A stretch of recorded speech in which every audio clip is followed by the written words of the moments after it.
few months ago, I was on the 101 coming into work, and I missed a really high-speed bad accident that I saw happen in front of me about a quarter of a mile. And I remembered that when I was punching in my zip code on the gas thing to get some gas right before that, it didn't take it the first time, so I had to wait about 10 seconds to put it in again. I was thinking, if it had taken it the first time, I would have been right in that mix. So it made me think, what about what fate is, what destiny is, and what about an unsub who implicitly believed in that because of something that happened to him as a young boy. And it was also a real riddle for the team to have to deal with, because when they go into victimology, they try to find a common thread, what links these victims, and it might take some digging, but they almost always come up with something, however esoteric.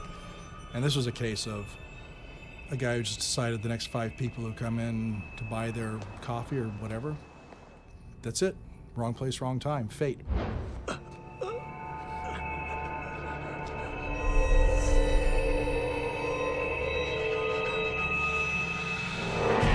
When we first sat down for casting for this episode, the first sort of list of actors I got were all these sort of chiseled, square-jawed, good-looking dudes. And then I saw a picture of Brian, and I thought, oh, this would be great. Because you want someone who's sort of unassuming, who's more of a wallflower. He was terrific, because you have to believe this is a guy who could be Kevin in the office. He could be that guy sort of who just blended in with all the other workers, who could lay dormant, who did have a very solitary, marginalized life. He's got a lot of range, Brian, and when he turned on the darkness and you saw that sort of adorable, cuddly guy, the eyes sort of go black and hooded. It was, I think, very, very effective.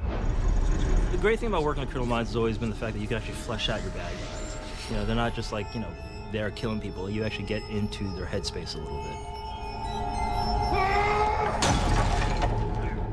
And a lot of that is communicated in the environment. It's a high concept idea that Bruce came up with, which I think is really great. And the art department did a phenomenal job creating this guy's apartment. You can really see this guy devolving in terms of what was once a dream and an ambition of his to become something that totally consumed him the wrong way.